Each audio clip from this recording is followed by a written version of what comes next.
I want to welcome you back to Christ Jesus is Lord's Ministries. I want to thank you for tuning in. Today we'll be looking at a very interesting subject. As you can see on the screen right in front of you, the presentation is geared around the book of Job and the sons of God. Now, the topic is entitled The Sons of God in the book of Job. Who are they? And our subtopic is, are they humans or angels? Now, I must say that concerning the subject, different schools have their thoughts, and there's more than one school of thought, schools of thought, and it's a rather interesting subject. When you touch on the subject of the sons of God from the Old Testament, when it said the sons of God saw that the daughters of men were fair. And now you go into the book of Job, you see the sons of God. And you go into the epistles of 1 John chapter 3. He says, now are we the sons of God. And you go throughout the Old Testament, throughout the prophets and the writings, and you see there that there's mention of the sons of God or the Son of God. So there is much confusion within the body of Christ as to who the sons of God are. Well, that is for those who do not study the Word and put precept upon precept, line upon line, and compare spiritual things. There are those who will seek to want to put forth their own opinions and tell you that the sons of God are angels. Others will speculate to say other things. However, we're going to do an in-depth study concerning the sons of God in the book of Job. And as I often said in previous presentation, we are not just talk, but we are substance. We do not deal in fallacies, fables, and fictions. And we are not here to propagate our own opinion. If it's in the Word, it will be heard. And if it's in the book, we're going to take a look. Before we go any further, let us offer a word of prayer. Father, we ask for your divine guidance. We ask that thou will be with us. Ask, dear Father, that thou will strengthen us. I pray, dear Father, that thou will continue to guide us and lead us in the path of righteousness. And as we deal with this subject, the sons of God, I pray, dear Father, that you will enlighten those who are in the hearing of my voice, open their eyes and their understanding, and so that they will understand the message that is presented to them. Father, I pray that your Holy Spirit will supersede. You will cover us all under your blood and protect us from the fiery darts of the enemy. In Jesus' name we pray. Amen. So let's look at Job chapter 1, verses 6 and 7. It's right there on the screen before you say, now there was a day when the sons of God came to present themselves before the Lord, and Satan came also among them. And the Lord said unto Satan, whence cometh thou? Then Satan answered the Lord and said, from going to and fro in the earth, and from walking up and down in it. So the presentation is geared around this portion of scripture in the book of Job that many have misappropriated, many have misunderstood, and they have even mistaught who the sons of God are. So we are going to learn and understand based on this very portion of scripture and other portions of scripture, likewise from the book of Job and elsewhere, who the sons of God are. Let's go forward now. The schools of thought concerning the sons of God. There are but two schools of thought, and I must put that to the fore. The first school of thought is that the sons of God They are angels.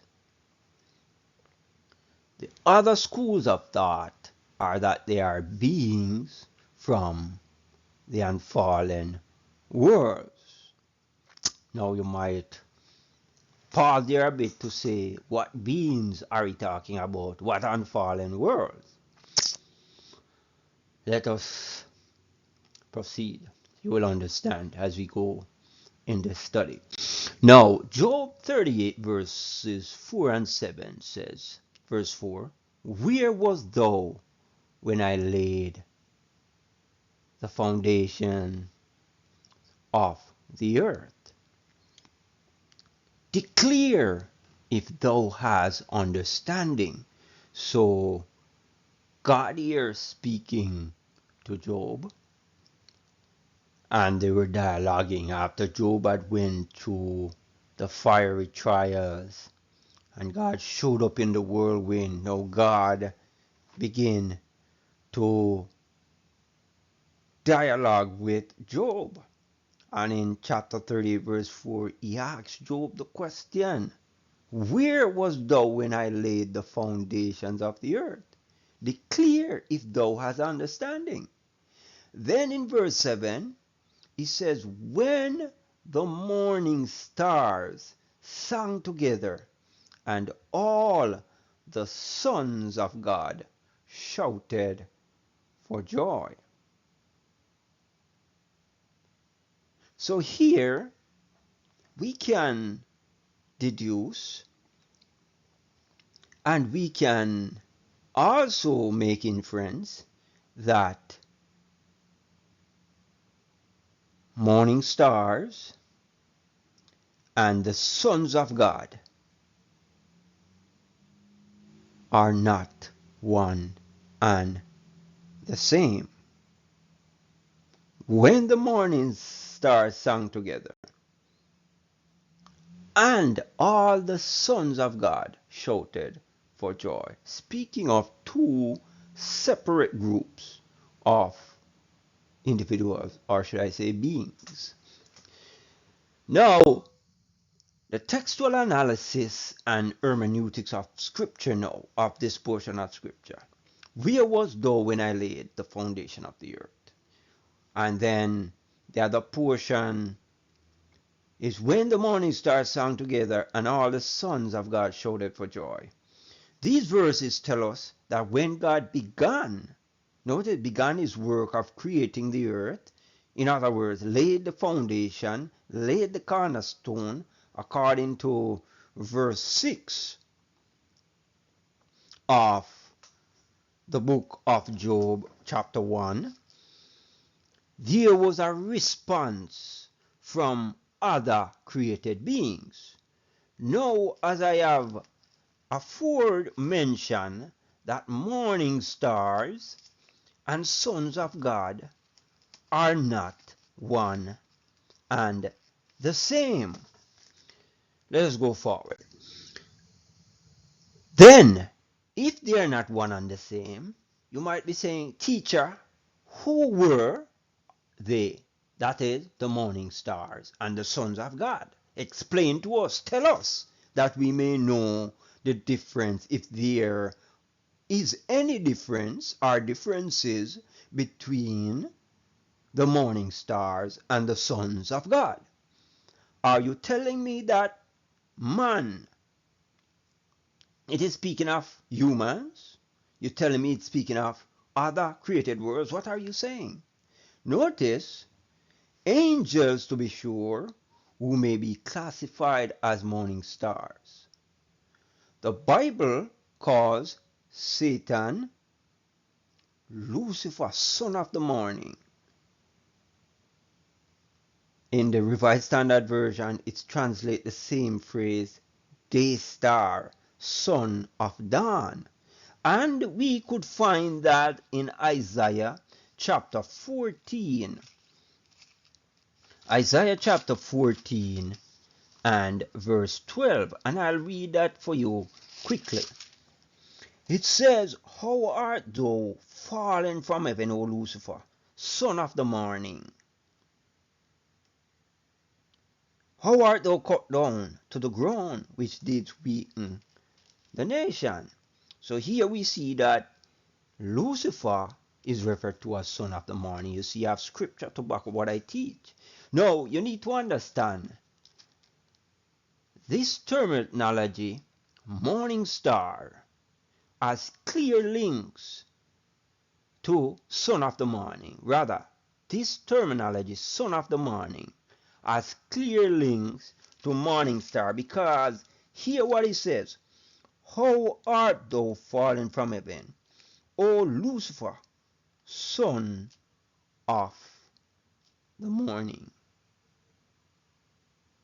So, by implication, we may say that the morning stars Job refers to could be angels, right? Then, if that is so, who were they? Who are the sons of God, the morning stars?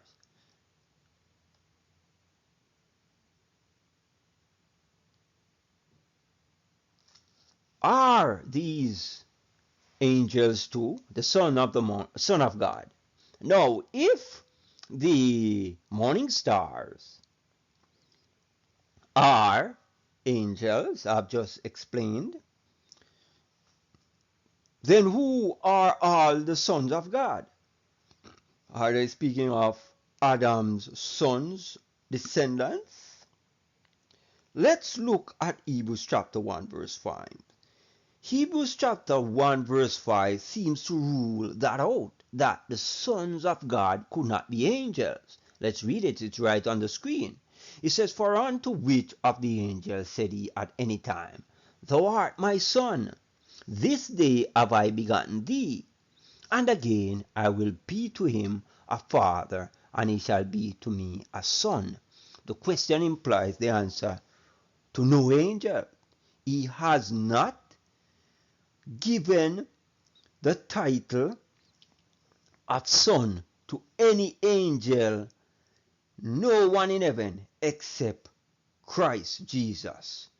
Christ, who was pre-incarnate, who is the Word, according to John 1 verse 1, that was in the beginning with God and is God. So, you see then that angels are ruled out of the equation or the answer of being sons of God. Now let's move on. If angels are ruled out because God did not give the title or consider any to be a son, then what is Hebrews 1:5 helping us to understand? Certainly the text in Hebrews is making the distinction between Jesus as the Son of God and the angels. That's what Hebrews chapter 1 verse 5 is doing. But without compromising the uniqueness of Jesus, we may also note that the Bible uses the term sons of God for other created beings. In 1 John 3 verse 2 it says, Beloved, now are we the sons of God. In this case, fallen and redeemed human beings are called sons of God. So now this will lead us to the question, are fallen and redeemed human beings the sons of God made mention of in Job chapter 1 verses 6 and 7? We'll find that out shortly. Now, who are all the sons of God? This is what this lesson is scared about. Who are they who shouted for joy when the foundations of the earth were laid? The question has still not been answered, because yes, we find out that they are not angels. We find out also in 1 John chapter 3 and verse 2 that fallen humans are referred and redeemed, are also referred to the sons of God. So was Job referring to fallen human beings when God laid the foundation of the earth. You notice what it says? When God laid the foundation of the earth. So, how could humans be present when the earth was just being created and humans were not created then? Are you following me? If humans weren't created, it was just the foundation being built. The house is not being built. So how can you say the house is present when only the house foundation is being laid? Job chapter 1, and we can find the answer there, that they were not humans because these had not been created yet. And I believe we can find the answer implied in another text in the same book. Job chapter 1, 6 and 7 says, "Now there was a day when the sons of God came to present themselves before the Lord, and Satan came also among them. And the Lord said unto Satan, Whence comest thou? Then Satan answered the Lord and said, From going to and fro in the earth, and from walking up and down in it." The Bible here also tells you that the sons of God came. We know that this is where Job is going to get his test. Because if we should read down further after verse 7 of Job chapter 1, God said to him, "Consider my servant Job, that there is none righteous like him, and who skew evil." And Satan says, "Because you have placed an edge around all that he has, and you have blessed him." So, if Job was a righteous man, let's reason logically, yet spiritually, because spiritual things are spiritually discerned. Let's reason. Let's reason as God says. Come, let us reason.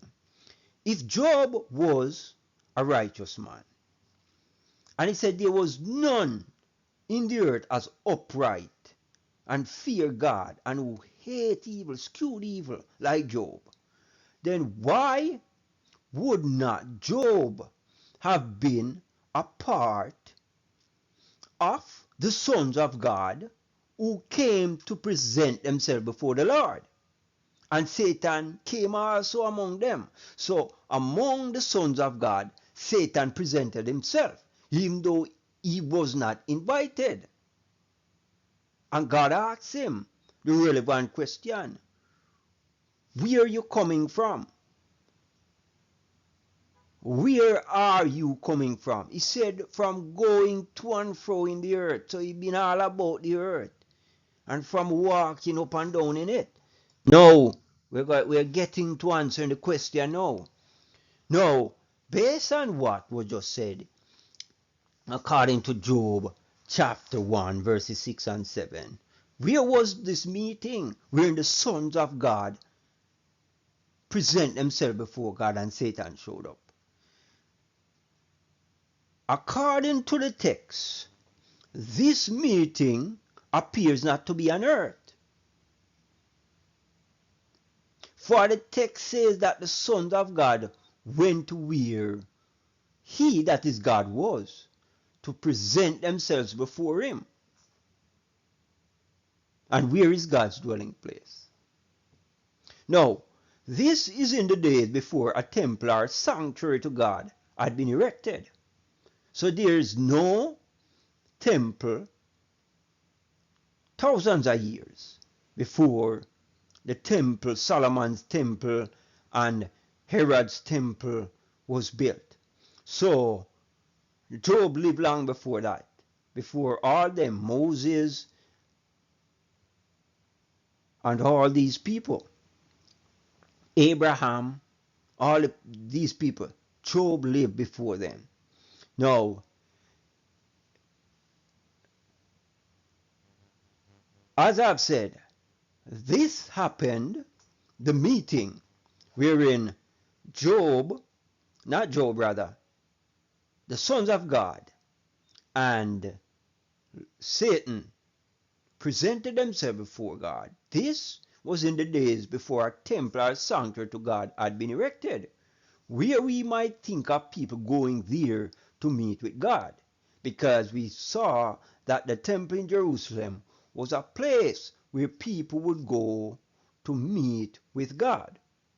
And the Bible says, and Satan's appearance, which was put in, it was unexpected, though God knows everything that is going to happen before it happens. But seeing that he was not of the sons of God, being an angel,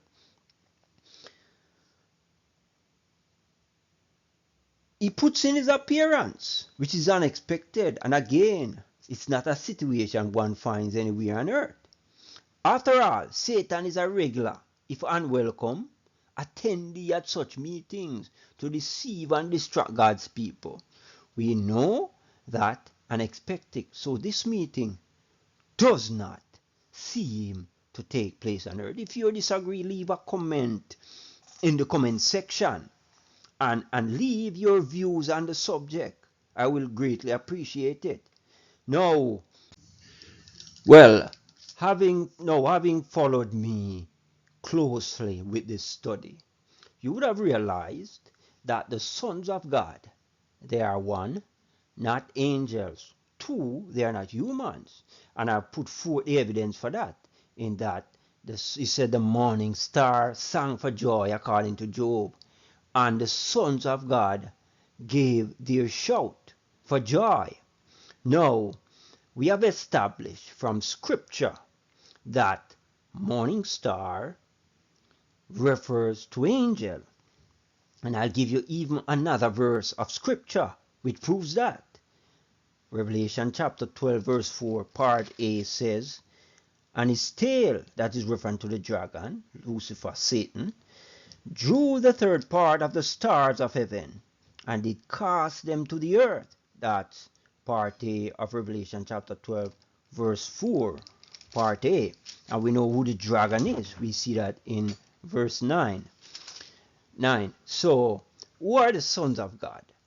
These sons of God, according to Job, then are not human beings, because at that time humans confined to earth were not attending the meetings of the heavenly council, and we saw that the sons of God came where God was, and there's nowhere in the scripture we tell you that God was on the earth, and humans could not go to heaven. So who are these sons of God? I'm going to suggest that they were and that they are representatives of other worlds, the unfallen worlds. And why was Satan there? Satan shows up as well with these sons of God, and God questions him, in effect asking, whom do you represent? As an angel, Satan is not one of the sons of God. Know that for sure. He's an angel, not one of the sons of God. But Satan gives his credentials as the ruler of this world. And his credentials are from going to and fro in the earth, and from walking up and down in it. We know that Adam is the rightful son of God for this earth. And we see that in Genesis chapter 1 verse 28, Luke chapter 3 verse 38, Romans chapter 5 12, through to 14 and verse 17. And we see that Adam, being the rightful son of God for the earth, had yielded his dominion to Satan when he sinned, and in the garden I was cast out. And now Satan became the God of this world, according to 2 Corinthians 4 and verse 4. Therefore, in that capacity, Satan arrived at the divine council, attended by the sons of God. Now, I hope and trust that you would have grasped an understanding, the full understanding, that the sons of God spoken of by Job and the morning stars are not one and the same, and the sons of God are not angels.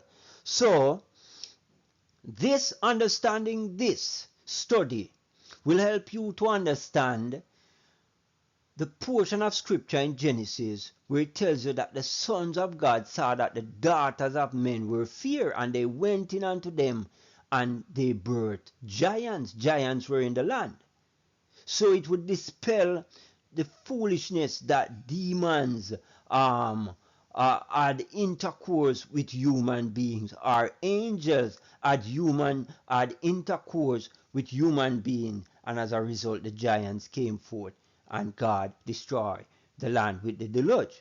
Now, as I've said, when you understand this, then it will clear up a lot of the other questions that you have to ask, or that you might be led to ask about the Nephilims, who they were, if such things really existed, and what happened if it were angels, fallen angels, who had sexual intercourse with human beings to produce giants. Okay, a lot of foolishness, a lot of heretical teachings are out there, and that's why in 2 Timothy 2:15 it says, study to show yourself approved unto God, a workman who need not be ashamed, rightly dividing the word of truth. There are many out there, and even on this platform of YouTube, under the guise of Christianity and teaching the gospel of Jesus Christ, they are dividing the truth of God, but they are not rightly dividing it. They are doing some division, but they are not dividing it the way that it's supposed to be divided, and how God meant for it to be divided. And also in Isaiah chapter 28, and we can take it from verse 10, verse 8 rather, through to verse 10. And I'll read it in your hearing. And it's very important. I take it from verse 9 rather. It says, whom shall he teach knowledge? That's God he's referring to.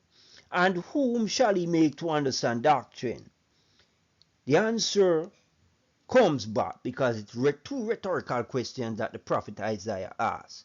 His answers are, them that are weaned from the milk and drawn from the breast. Verse 10 says, for precept must be upon precept, precept upon precept, line upon line, line upon line, here a little and there a little. And the Apostle Paul says you compare spiritual things with spiritual things. Now the Apostle Paul even go further to say, in Galatians, for when for the time you are to be teachers, you first need be taught by others, which is the first principle of the oracle of God, and you are in need of milk and not strong meat, for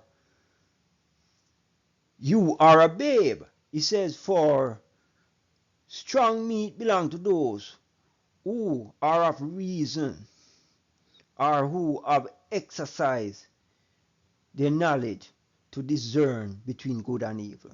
So strong meat belong to those who are of age. So when you are young in the faith, you need to be taught by others, and there are many who are running before walking, saying that they have been called to be prophetess, prophets, and apostles, and teachers of the gospel, preachers and evangelists, and they do not know the word of God. Yet still they are running. But as the Apostle Paul further says in Galatians, you did run well, but who hindered you from believing the truth? So there are some of you who have subscribed to erroneous teaching, to fallacies, to fictions and fables, because it sounds good. But it is not what sounds good, but it is what is right, and what will lead you into eternal life.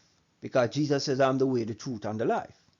And Jesus says, you shall know the truth, and the truth shall set you free. So now, these verses of scriptures, which I made reference to, I'm going to read them for you, and let you see what they say. Genesis chapter 1, 28, Luke 3, verse 38, Romans 5, verse 12 to 14, and verse 17. Now, the scripture reference which I've made mention of earlier are Genesis chapter 1, verse 28, and it reads, And God blessed them, and God said unto them, Be fruitful and multiply, and replenish the earth, and subdue it, and have dominion over the fish of the sea, over the fowl of the air, and over every living thing that moveth upon the earth. So we see that God gave Adam dominion over the earth, over the fish of the sea, the fowls of the air, over every living thing that move upon the earth. So Adam was the one who was the rightful caretaker, the rightful son of God to have dominion over the earth. But when he sinned, he handed over that dominion to Satan. And that's why Satan could present himself at that heavenly council and tell God that from walking up and down in the earth and going to and fro in it. So that was his credential. So he was the master of the earth. Adam was dead, and now he is the one who was walking up and down in the earth. And we know Adam was not supposed to die, but sin brings death. Now, Luke chapter 3, verse 38 tells us, talking about the genealogy of Jesus, it says, which was the son of Enos, which was the son of Seth, which was the son of Adam, which was the son of God. So here he's telling you that Seth was the son of Enos. No, sorry, it's telling us that Seth's son was Enos, and Seth was Adam's son, and Adam was the son of God. So here it clears up whatever misunderstanding that we have concerning God, concerning angels and the sons of God, that they are not one and the same. So angels are never referred to as sons of God, but the sons of God are beings from the other unfallen worlds, and they never sinned. But the reason Adam was not at this meeting was that Adam sinned, and Adam died. So the one who took Adam's place, because Adam handed over that dominion to him, is Satan, Lucifer, who presented his credential to God by saying he was walking up and down in the earth and going to and fro. So he's showing God that the earth belongs to him. And Jesus rightfully referred to him as the God of this world. Adam was supposed to have dominion over this world, this earth, but he gave his dominion over to Satan. And that is what happened. Now other scripture reference of Romans chapter 12,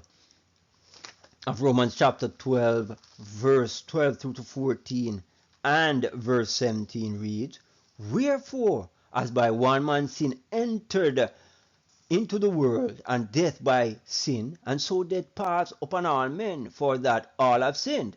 For until the law, sin was in the world, but sin is not imputed when there is no law.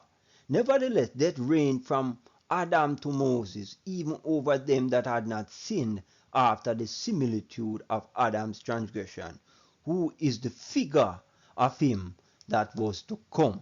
So here we see that Adam tells you that Adam is the figure of Jesus the Christ. Okay? The one who is to come. So he is a son of God. And I will just briefly read 1 Corinthians chapter 4 and verse 4 for us.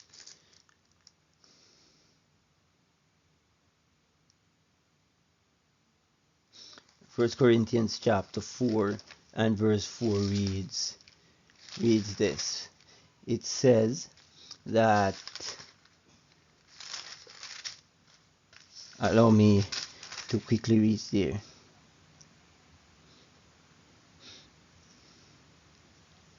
Rather, it's 2 Corinthians chapter 4, verse 4.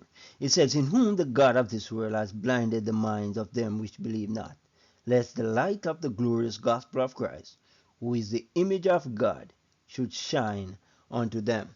Now, listen to me. The God of this world, who is Satan, has blinded the eyes of those who do not believe the gospel of Jesus Christ. And Jesus Christ is the image of God. And I pray that we will not allow ourselves to be blinded by the God of this world, so that the glorious gospel of Christ, who is the express image of God, should shine and will shine in our hearts. Hope and trust that you have understood the presentation as to who the sons of God are, and not be led astray by the many false teachers and the false teaching that are out there, and putting forth all manner of opinions and interpretations, and not allowing scripture to interpret itself, because we know that as the expression says, scripture so is the interprets, which says scripture interprets itself. So scripture does not need anyone to interpret it. It interprets itself and gives you the meaning as to what it means. May God bless you. May God keep you. And I want to congratulate you for having studied with us today and having listened this presentation and watched this presentation, and I pray that you will share it with your friends and with those who would like to know who the sons of God are, and those who would like to have an understanding of the Bible and what the Bible teaches. As I've said before, we are not just here to talk, but we are substance. We are not unsubstance, but we give you substance, and that substance is the Word of God in its purity and in its rightful hermeneutics and textual analysis. Let us pray. Father, we thank you for the privilege to study your word. I pray that they will continue to bless, to keep, to direct all those of us who study your word. Father, I pray that when you shall come, none of us will be missing from your eternal kingdom. Father, give us the impetus to study and to show ourselves approved unto you and rightly divide the word of truth. Father, we thank you for Jesus Christ, and thank you for the forgiveness of sins, and thank you for the atonement sacrifice of Jesus Christ upon the cross of Calvary. Father, be with us now, we pray, and help us to grow from strength to strength in Christ Jesus, is our prayer in Jesus' name. Amen. God bless you until we meet again at our next broadcast. Please hit the notification bell so you will know when I upload other teachings, as you see, which are biblical, which are profound, which are according to the scripture, and can be proven with the word of God. Until then, God bless. Have a great day. Bye bye.